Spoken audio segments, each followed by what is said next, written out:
Hello, welcome back to Untested Arcana, the show where I take popular media and use it to create tabletop RPG content.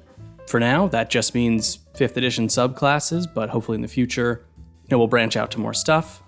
And like the name suggests, everything here is untested. The idea here isn't to make perfect, ready-to-publish things.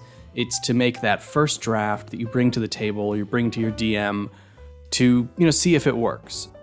So last week, we tackled an archetype that I feel is pretty difficult to do in 5th edition, which is the stretchy guy. And we did that through the lens of Luffy from One Piece. This week, I wanted to look at something that's similar, but also, I think, not well supported by 5e, and that's the guy who fights with ropes or whips. And really what I mean is Spiderman. Sure, there are other characters that do this. There's that teacher from My Hero Academia. There's sort of Spawn if you squint a little. But really, if you're looking for a subclass that does this, you are almost certainly trying to make a Spider-Man. So I want to take a moment and discuss something that Tulok, the Barbarian, calls the rule of relativity, which I think is a really cool and useful concept, in which you acknowledge that a character might be impossibly good at everything, but you can't make that in 5th edition, but frankly, any decently balanced game isn't going to let you be perfect and unstoppable all the time. So you look at the relative strength, the relative importance of the many skills they have. And Spider-Man, especially Peter Parker's Spider-Man, is kind of like an anime protagonist. Let's say we were just trying to build a stat array for Peter Parker, right? He's superhumanly strong. He's on par almost with Captain America.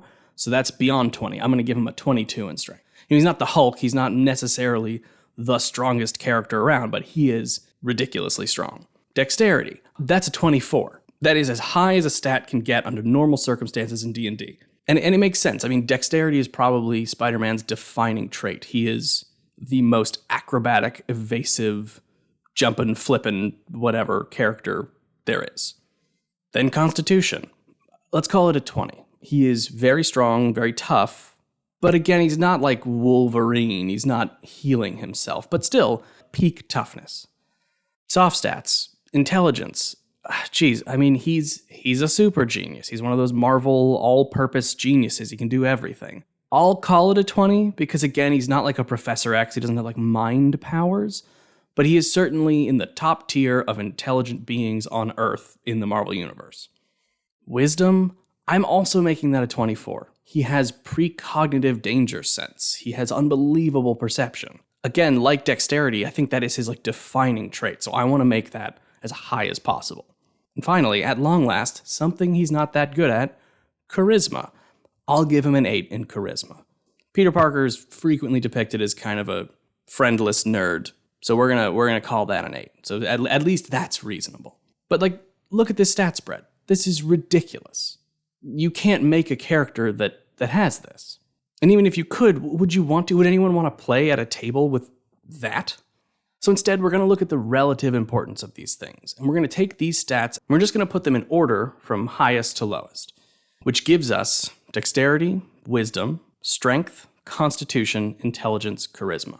And you look at that stat spread, maybe excluding strength, which is perhaps a little high on here, that's basically like a decently built monk array. And actually, when you think about it, monk makes a lot of sense for even gameplay reasons. Think about how Spider-Man operates in a team scenario. D&D is a team game. He's not a bruiser. Sure, he's got super strength, but let's take sort of the easiest example I can grab, which is the Civil War airport fight, right? They don't bring Spider-Man in to stand 5 feet away from Captain America and punch him in the face. They bring him in to specifically disable certain characters, to take Cap's shield, to use his high movement speed to chase down and pin down Bucky and the Falcon. That's monk shit, right? We can address the strength thing with some little features and some skill proficiencies. And if you want to play as literally Peter Parker and you feel like you need the intelligence, obviously bump it up, put it after Constitution. And I don't know, give yourself expertise in Arcana using a feat. Like that's a character choice, that's your problem. I don't think that the Spider-Man powers and the Spider-Man archetype really require intelligence. So now we know we're making a monk, and we need to start looking at the powers we need to build. And the good news is that monk is going to take a lot of stuff off our plate. So for instance, the powers we don't need to worry about: punching, acrobatics, enhanced speed, enhanced movement, evasion, dodging, even enhanced toughness if you count stuff like Diamond Soul or the self-healing. All that stuff well taken care of by the base features of monk, which means our list that we need to build into the subclass is actually a lot shorter. It's webs, the wall crawling, which I realize is kind of covered by monk movement, but let's be more explicit. We want to make the Spidey sense. Obviously, perception proficiency is fine, and evasion is fine, but we can do a little more. And then I think we do need to address super strength. I think we need to find a way to represent that in the character without making the strength stat very high. As for theme, I'm sticking to spiders. I know in past videos I've talked about trying to generalize so that you could make lots of characters with this, but honestly, a spider-themed monk is not that hard to reflavor, and it kind of makes sense. I mean, you'll see the description I write. So here's flavor text for this subclass. Way of the Webspinner. It is common for monks to model their training on the behavior of beasts, emulating the strike of a tiger's claw or the beat of a heron's wing. In the same way, followers of the Way of the Webspinner are inspired by the subtle deadliness of the lowly spider, crafting weapons from silk and ensnaring their enemies in an inescapable web. So yeah, it's kind of short, but honestly, go look at monk subclasses. They frequently don't have long descriptions. And I know that it's spider specific, but like a lot of monk subclasses, it's basically just you've trained in a specific way. And what matters is that you've got webs. It leaves a lot open to the imagination, to reflavoring, to making your character in your own way. Now, most monk subclasses get 1 or 2 features at 3, and so I'm going to follow that pattern.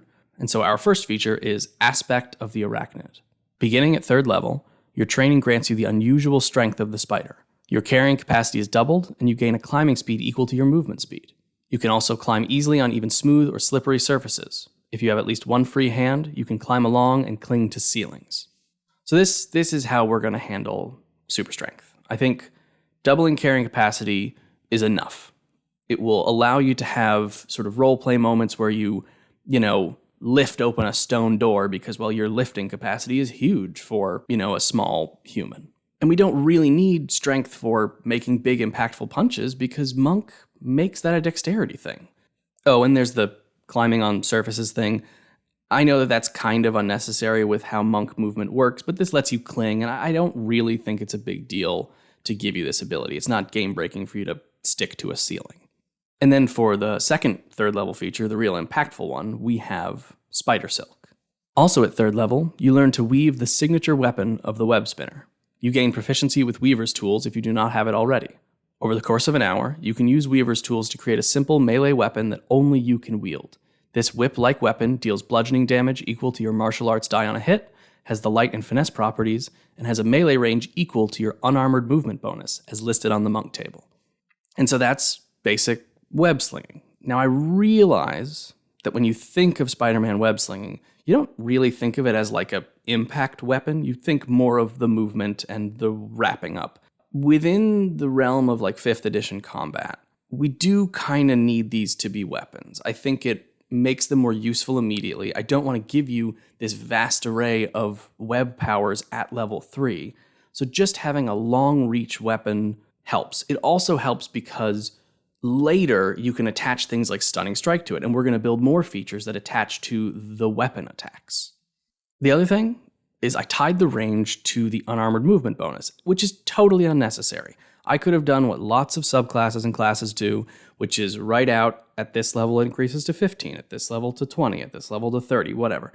But that column exists, and I think there's something kind of fun about tying subclass features into class features, and that column is just there in the table, and it scales really nicely with level over time, caps out at 30 feet, which is bonkers for a melee attack, but also is short enough that the ranged people in your party, the Hawkeyes, the Doctor Stranges, won't feel like you're taking their job. It's also worth noting that now that we have seen both third level features, you probably noticed Spidey Sense has not made an appearance. I waffled about this quite a bit, but of the three things, like Super Strength, Webs, and Spidey Sense, I knew I could only do two.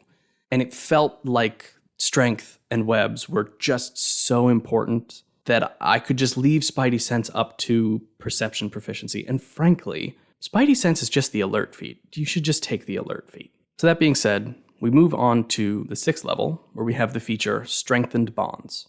At 6th level, your silken weapons become stronger and more dangerous, granting you the following benefits.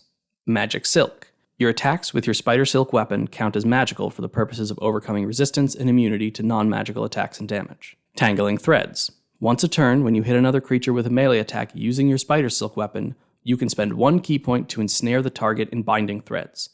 The creature must make a strength saving throw against your key save DC or be restrained by the threads. A large or larger creature has advantage on this saving throw.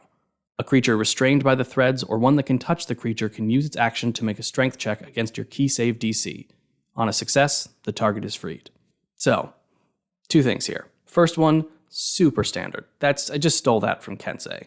I gave you a special weapon, and I made it magical at 6th level. That's just monk shit. The second one is where it gets kinda interesting. When I started making this feature, I was like, oh, I'm just gonna let him cast Ensnaring Strike with a key point. But as it turns out, Ensnaring Strike is not in the basic rules, which for our purposes means it doesn't exist. We're trying to keep everything like OGL legal, which means we can only use the spells in the basic rules. So I've mostly just stolen the language from Ensnaring Strike, but because it's not actually the spell, it's actually a lot more powerful. It's not concentration. You don't have to use a bonus action and then maybe fail to get it. It waits for you to make a hit. It also costs 1 key point, which is almost nothing. Hypothetically, with how much key you have and recharging on short rests, you could probably do this every round of combat.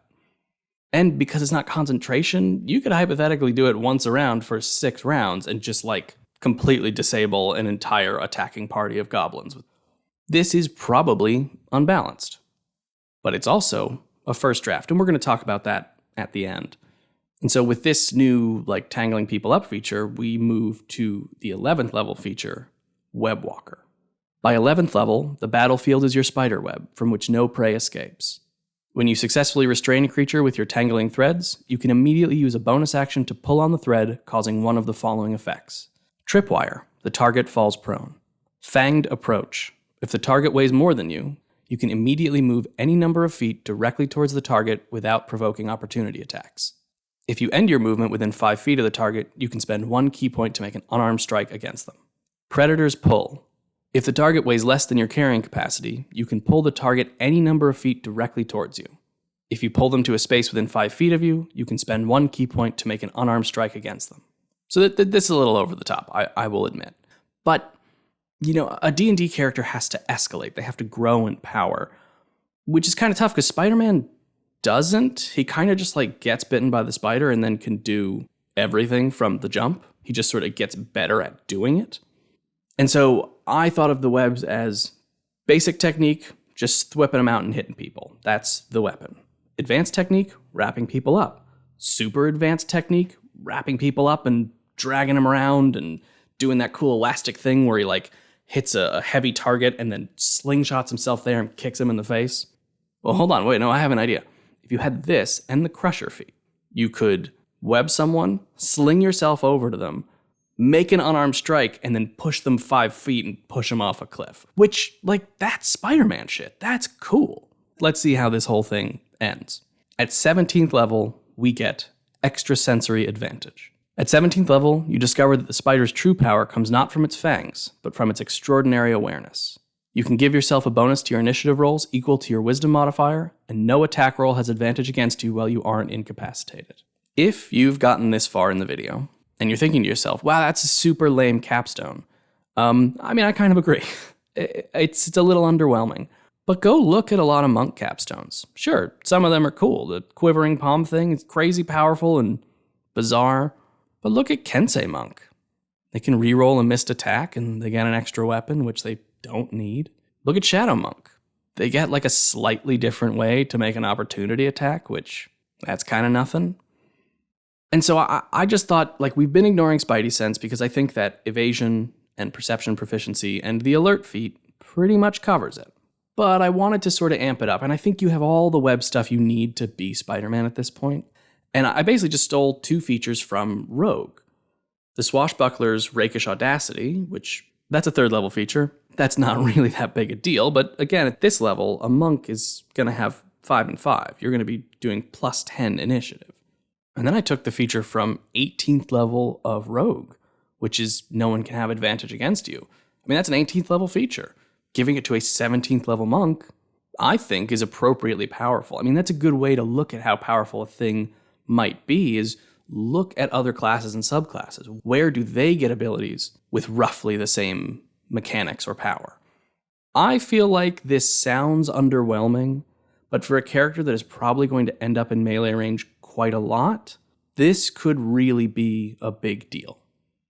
And so that's it. That's the way of the Webspinner. I want to end this video with something that I haven't talked about before, but I think I'd like to start putting in these, which is, what would I be looking for if I was going to play test this subclass? And I have a couple of big concerns. 1, the range of the webs. Is 10 feet kind of lame at 3rd level? Should it be more initially? Is 30 feet kind of lame by the end? Or is 30 feet ridiculous? Should it stay 20 feet the whole time? Like, trying to figure out how it feels to be one of these monks on a battlefield and figuring out if those webs make any sense. That would be like a big thing I'd be looking for in a playtest. The other big one is key cost of things. Is 1 key point way too cheap for all these features? Should tangling threads be 2 key points? Should it cost an additional key point to do the bonus actions like the pull? This is something where I would make a mid-level web spinner and try it out and see if I'm totally trivializing everyone else on the battlefield or just completely ending encounters because, well, yeah, there's 4 opponents and he wrapped them all up and only one of them is strong enough to break out and the barbarian went over there and crushed him to death while he was prone. Then maybe this is too cheap. Maybe we should spend a few more key points on it. And I think the last thing I would test is, like I said, the Capstone, because it does read kind of lame. It's tough to test high-level D&D, but those really are the 3 things that I would be running play tests to address. So yeah, this subclass is available right now on D&D Beyond. You can click the link below to add it to your collection, make a character, try it out. Tell me if you have any answers to any of these questions. In other more general news, I saw that Demiplane announced like a new homebrew-friendly character creation thing. It's going to be in beta soon. So I don't know, if people seem interested in that, if people start jumping to that, I may jump to it too. I may build these subclasses in both, in D&D Beyond and in Demiplane. And again, if you're watching, I mean, let me know. Is that interesting to you? Otherwise, hope you enjoyed it. Try out the subclass. Let me know what you think. Leave suggestions for other subclasses I should make, and I'll see you later.